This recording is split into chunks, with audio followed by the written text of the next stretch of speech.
안녕하세요. 이번에 배울 내용은요. 이집트 문명이랍니다. 자, 먼저 우리가 이집트 문명을 이해하기 전에요. 이집트 문명이 갖고 있는 지리적인 특징에 대한 이해가 필요하겠죠. 자, 그럼 선생님 이집트 문명이 과연 어느 지역에 위치하는지 여러분들께 잠깐 소개해 드릴게요. 자, 지중해를 둘러싸고 아프리카 대륙이 보이시고요. 자, 아프리카 홍해 넘어서 아라비아 반도가 보이네요. 자, 아라비아 반도, 페르시아만 이렇게 그림이 그려진다면 이집트 문명은 이 나일강 유역에서 자리 잡은 문명이 바로 이집트 문명이랍니다. 자, 그럼 이 지형은 과연 어떤 특징을 가지고 있을까요? 두 가지를 좀 놓치지 말고 확인해 주셔야 되는데요. 자, 가장 먼저 여기가 바로 어디죠? 여러분들 잘 알고 계시는 세계 최대의 사막, 사하라 사막이 있죠? 자, 그 다음에 이 밑에를 보면 홍해 바다입니다. 사막과 바다 그 위에는 지중해라는 어마어마한 바다에 둘러싸여 있어요. 따라서 이 이집트 문명은 지형 자체가 어때요? 이 바다와 그 사막과 또 이 홍해라는 바다 사이에서 고립되어 있는 지형적 특징을 띠고 있지요. 이걸 우리가 뭐라고 표현하냐면요. 폐쇄적인 지형이야 라고 표현할 수가 있답니다. 폐쇄적인 지형의 특징을 가지고 있고요. 자, 그럼 이 폐쇄적인 지형이기 때문에 이집트 문명은 어떤 그 성격을 띠고 있냐면요. 왕조 교체가 많지 않아요. 한 왕조가 오랫동안 통일된 상태로 유지할 수 있거든요. 그래서 메소포타미아 문명하고 상당히 반대예요. 오랫동안 통일 왕조가 유지가 될 수 있었고요. 왕조 교체가 빈번하지 않기 때문에 굉장히 강한 중앙 집권적인 국가 형태로 왕권이 굉장히 강하다는 뜻입니다. 중앙 집권적인 국가 형태로 성장할 수 있었다라는 것도 놓치지 말고 확인해 주세요.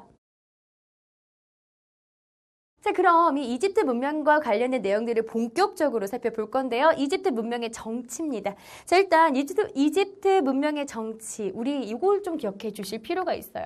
한마디로 말한다면 신권 정치가 바로 이집트의 정치입니다. 신권 정치. 무슨 뜻일까요? 자, 왕의 권한이 신의 대리자로서의 권한을 띠고 있답니다. 그래서 정치를 함과 동시에 신의 대리자, 그러니까 종교적인 지도자 역할까지 함께 병행하는 거죠. 그래서 이거를 우리가 이런 표현으로 함께 정리할 수가 있는데요. 제사와 정치가 하나가 되었다. 종교와 정치가 한 사람, 왕이 모두 다 담당을 한다라는 것도 기억을 해줄 수 있답니다. 하나만 더 본다면요. 이 신권 정치를 담당하고 있던 절대 권력을 누렸던 이집트의 통치자를 뭐라고 부르느냐? 파라오라고 부른답니다. 자, 파라오, 신의 아들이죠. 특히 이 이집트에서 가장 강성하다고 생각했던 신은 라라고 불리는 태양신입니다. 그래서 파라오는요, 라의 아들이에요. 태양신의 아들.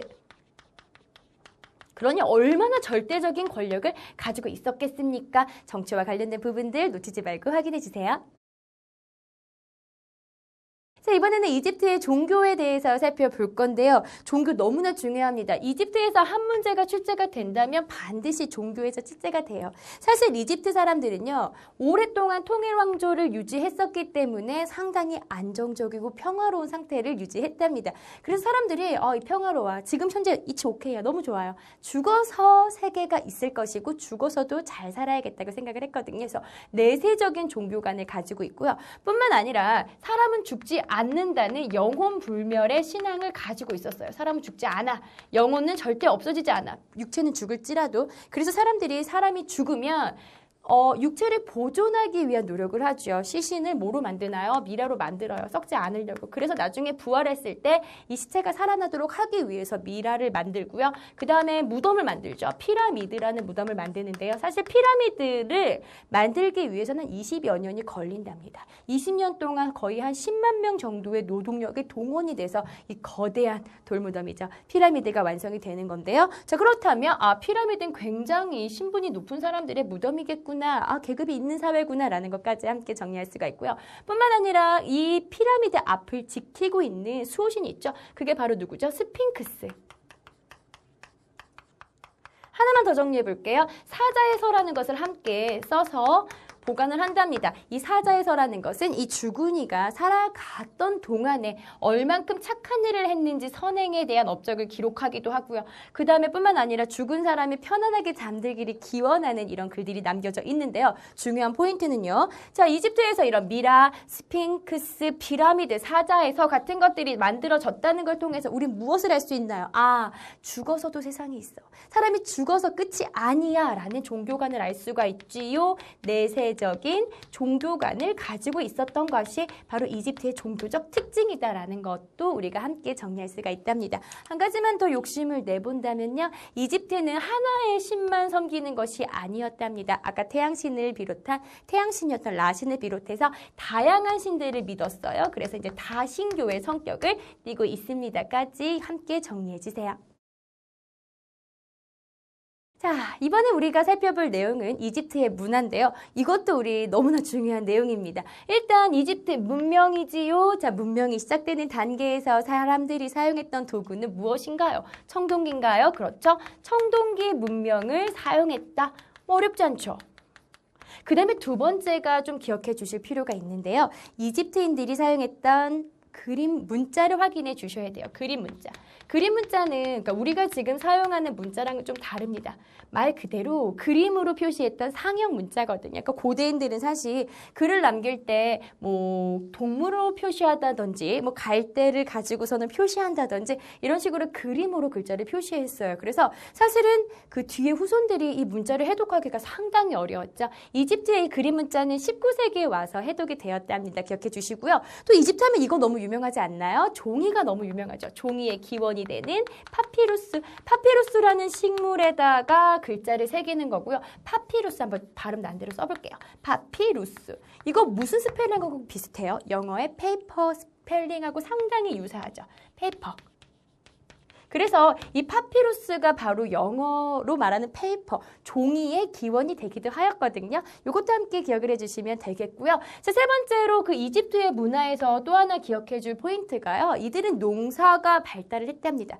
여러분, 농사가 잘 되기 위해서는 뭐가 필요한가요? 날씨를 잘 알아야 되잖아요. 그렇죠? 그렇기 때문에 굉장히 하늘을 관측하는 천체술이 발달했는데요. 태양을 보고 1년 365일을 계산했어요. 한 달이 30일이라는 걸 알았고요. 12달을 만들어냈어요. 이걸 우리가 태양력이라고 표현하는데요. 우리가 지금 현재 쓰고 있는 달력 체계가 이집트에서 만들어졌어요. 뿐만 아니라 1, 2, 3, 4, 5, 6, 7, 8, 9, 10 숫자 체계를 10개로 하고 있지요. 십진법이라는 것도 이집트에서 만들어졌답니다. 거기다 조금만 더 확인해 본다면요. 이집트는 나일강이 굉장히 정기적으로 넘쳐요. 강이 범람을 하는데 그 시기가 6월부터 9월까지는 넘치고 10월부터 1월까지는 그러니까 이제 넘쳤기 때문에 너무나 토양이 비옥해지죠. 강이 한번 넘치고 나면요. 그 밑에 있는 진흙 같은 것들이 그 땅으로 넘쳐지기 때문에 땅이 굉장히 비옥해진답니다. 그래서 1월부터 5월까지는 뭐 씨를 뿌린다든지 이런 식의 형태가 일어나고요.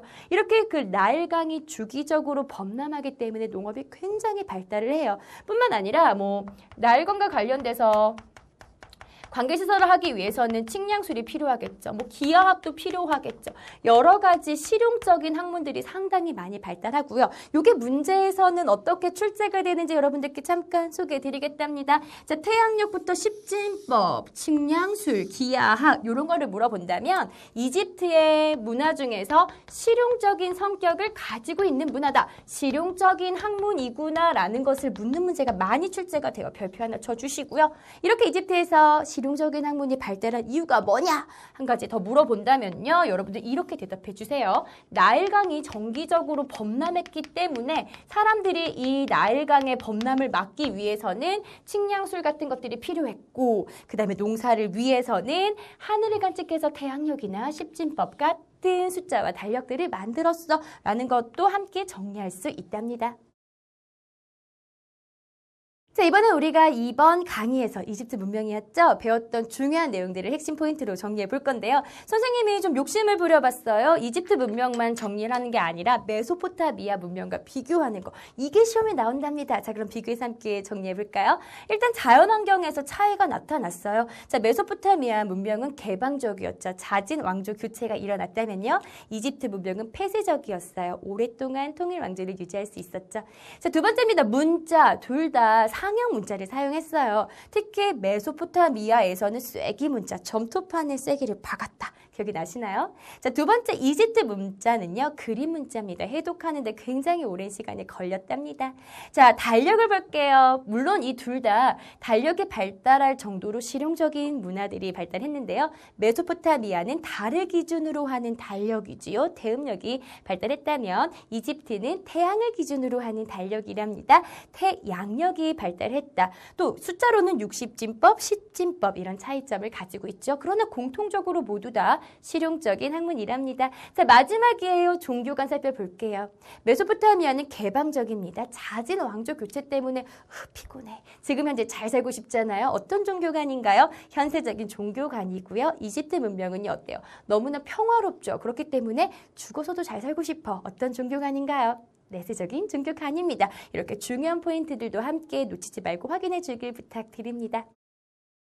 자, 우리 이번에는 개념 확인 문제를 통해서 이번에 배웠던 그 내용들 중에서 놓치지 말고 이것만은 확인해 주기 하나씩 풀어보도록 할게요. 1번이에요. 이집트는 폐쇄적인 지형입니다. 오랫동안 통일 왕조를 유지할 수 있었답니다. 2번입니다. 메소포타미아 문명은 쇠기 문자를, 이집트 문명은 무슨 문자죠? 그렇죠. 그림 문자를 사용했다. 세 번째 볼게요. 이집트는 측량술, 기하학, 토목기술, 십진법 등 이런 것들을 통틀어서 실생활에 필요한, 사용되는 학문이죠. 이걸 뭐라고 표현했나요? 실용적인 학문이 발달했다라는 것까지 함께 정리할 수가 있답니다. 오늘 강의 듣느라고 수고하셨어요.